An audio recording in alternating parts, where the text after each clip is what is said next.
ఓం మహాగణాధిపతయే నమః. ఓం గురుభ్యో నమః. ఓం శ్రీమాత్రే నమః. పరమేశ్వర స్వరూపమైనటువంటి జ్యోతిష, వాస్తు మరియు ఇతర అనేకమైనటువంటి శాస్త్రములను మనకు అందించినటువంటి మహర్షులకి నమస్కారం.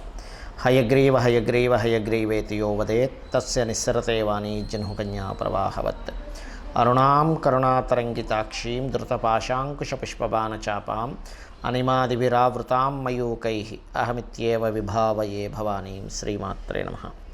ప్రేక్షకులకి ఆ లలితాంబిక అమ్మవారి యొక్క అనుగ్రహం పరిపూర్ణంగా కలగాలని మనస్ఫూర్తిగా కోరుకుంటూ మనం ఈరోజు మార్చి ఫలితాలు ద్వాదశ రాశుల వారికి ఏ విధంగా ఉంది, ఏ విషయాల్లో జాగ్రత్త వహించాలి, ఏ విషయంలో కలిసి రానుంది, ఏ పరిహార మార్గం చేసుకోవాలి అనేటువంటిది తెలుసుకుంటూ, అదేవిధంగా ఆఖరిలో అసలు జాతక చక్రమే లేని వారు ఏ పని అవ్వాలంటే ఏ దేవతారాధన చేసుకోవాలనే విషయం కూడా నేను మీకు చెప్తాను. ఆఖరి వరకు వీడియో చూడండి. కుంభలగ్నము, కుంభరాశి. కుంభరాశి వారికి కనుక చూసుకున్నట్లయితే రాశిలో శని యొక్క సంచారం జరుగుతూ సహజంగానే కొంత ఈ స్ట్రెస్ ఉండడము, తల్లిగారి ఆరోగ్య సంబంధించిన విషయాలు ఇవన్నీ కూడా ఈ మధ్యకాలంలో మీకు జరుగుతూ ఉన్నాయి. ఇందులో ప్రధానంగా మార్చి 16వ తేదీ నుంచి ఎప్పుడైతే వచ్చి కుజుడు చేరుతాడో మీ రాశిలోకి, అక్కడ మరింత జాగ్రత్తగా ఉండాలి తల్లిగారి ఆరోగ్య విషయంలోని. ఈ తల్లిగారి ఆరోగ్య విషయంలో చేయడం ఉండడమే కాకుండా వాళ్ళు కొంచెం అగ్రెసివ్గా ప్రవర్తించడం కూడా జరుగుతూ ఉంటుంది తల్లిగారి విషయంలో. మార్చి 16వ తేదీ నుంచి ఆల్మోస్ట్ మీకు ఏప్రిల్ అంటే దాదాపుగా ఒక 40 రోజుల పాటు ఈ యొక్క ప్రభావం అనేటువంటిది ఉంటుంది చెప్పాలంటే. అదేవిధంగా ఏప్రిల్ 24వ తేదీ వరకు ఉంటాడు అక్కడ కూర్చుడు. అదేవిధంగా ఫైనాన్షియల్గా ఎలా ఉంది ఏమిటి అని చెప్పి చూసుకున్నట్లయితే ఫైనాన్షియల్గా ప్రాపర్టీస్ మూలంగా ధనయోగం రానుంది మీకు. అంటే ప్రాపర్టీస్ మూలంగా డబ్బులు వస్తాయి, ఆన్లైన్స్ మూలంగా డబ్బులు వస్తాయి ఇప్పుడు కనుక చూసుకున్నట్లయితే. కాకపోతే కాస్త సిబ్లింగ్స్ యొక్క స్ట్రెస్ అనేటువంటిది మీ మీద ఉంటుంది. మీరు ఏదైనా ఒక మాట ఇవ్వడం వల్ల ఆ మాట నిలబెట్టుకునేటువంటి స్ట్రెస్ అనేటువంటిది కొంతవరకు ఉంటుంది. అదేవిధంగా చూసుకున్నట్లయితే ఇక్కడ ఈ శని వెళ్ళి కుజుడితో శుక్రుడితో శని కుజ శుక్ర సంబంధంలో ఉన్నందుకు కొద్దిగా ఇది ఆస్తి సంబంధించిన విషయంలో కూడా కొంత చిన్న చిన్న వివాదాలు రావడేటువంటివి గోచరిస్తున్నాయి.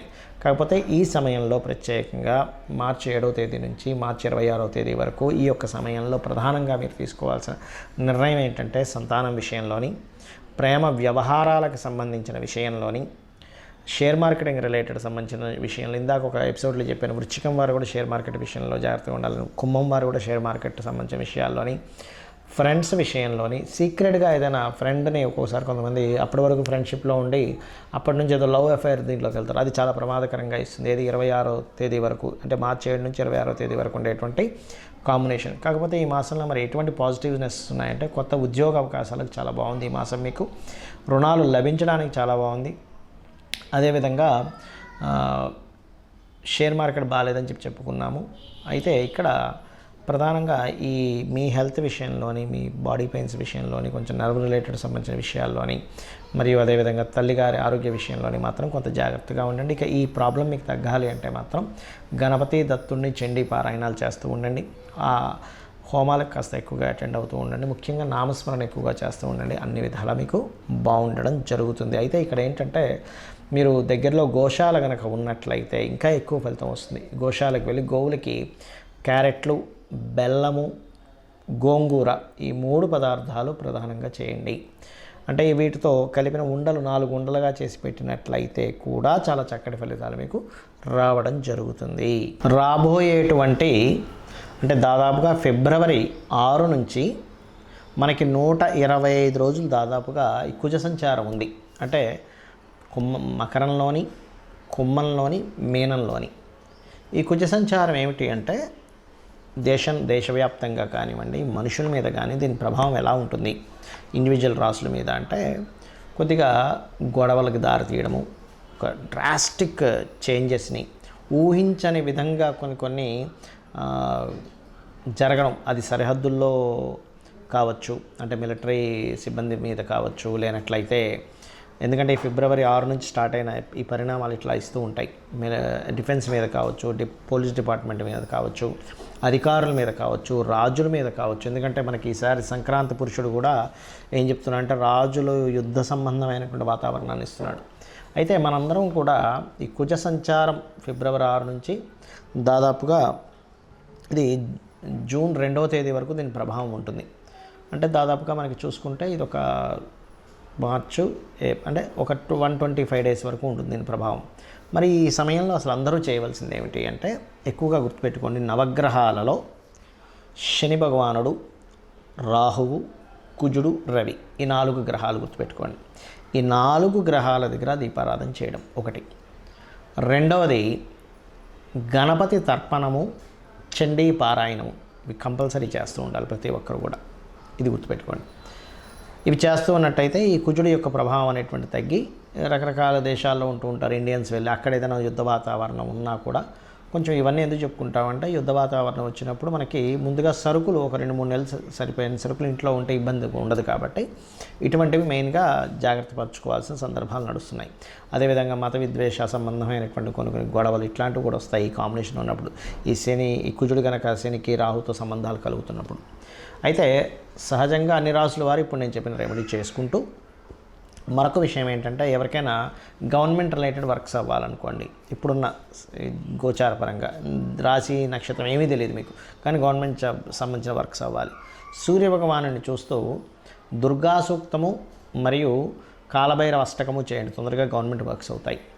అదేవిధంగా మీకు ఏదైనా చూడండి, భూ సంబంధించిన వివాదాలు ఉన్నాయనుకోండి, ఇప్పుడున్న గ్రహస్థితి రీత్యా చెప్తున్నాను నేను మీకు, భూ సంబంధించిన ముందుకు కదలట్లేదు. అలాంటప్పుడు మీరు చేయవలసింది ఏమిటి అంటే, పర్టికులర్గా మీరు వారాహి అమ్మవారి అష్టోత్తరాలు, ఇప్పుడున్న గ్రహస్థితి రీత్యా వారాహి అమ్మవారి అష్టోత్తరాలు చేసుకుంటూ నవగ్రహాల్లో కుజ శని రాహుగ్రహాల దగ్గర దీపారాధన చేయండి.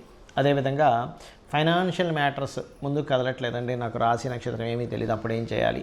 ఇప్పుడున్న ఈ మంత్ ఉన్నటువంటి గ్రహస్థితి రీత్యా మీరు చేయవలసింది ఏమిటి అంటే, పర్టికులర్గా మీరు శని రవి గ్రహాల దగ్గర దీపారాధన చేస్తూ ఓం సంపత్కరీ సమారూఢ సింధురవ్రజ సేవితాయ నమః అనే మంత్రం చేసుకోండి. లేదా నవవిద్రుమ బింబశ్రీ న్యక్కారి రదనచ్చద, దీనికి ముందు ఓము లాస్ట్లో నమః కలుపుకొని ఓం నవవిద్రుమ బింబశ్రీ న్యక్కారి రదనచ్చదాయ నమః అనేటువంటి నామస్మరణ చేసుకోండి.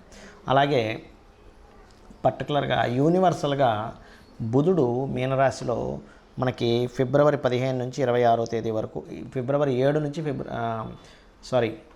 మార్చి 7వ తేదీ నుంచి మార్చి 26వ తేదీ వరకు ఉంటాడు. అంటే దాదాపుగా 20 రోజుల పాటు అక్కడ దాని ప్రభావం ఉంటుంది మీనరాశిలో. కాబట్టి ఈ సమయంలో కొంత ఏదైనా అగ్రిమెంట్స్ చేసేటప్పుడు కానీ, కొత్త బిజినెస్ స్టార్ట్ చేసేటప్పుడు కానీ కొంత జాగ్రత్తగా ఉండాలి. ఎందుకంటే బుధుడు నీచ స్థానంలో ఉన్నప్పుడు సర్వసాధారణంగా ఏదైనా బిజినెస్ సంబంధించిన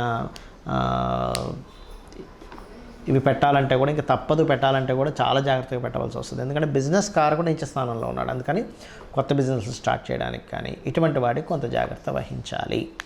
అలాగే మరొకటి ఏంటంటే, ఇక్కడ టీచింగ్ రిలేటెడ్, ఆన్లైన్ రిలేటెడ్ సంబంధించిన టీచింగ్స్ ఇట్లాంటి వాటికైతే బాగుంది.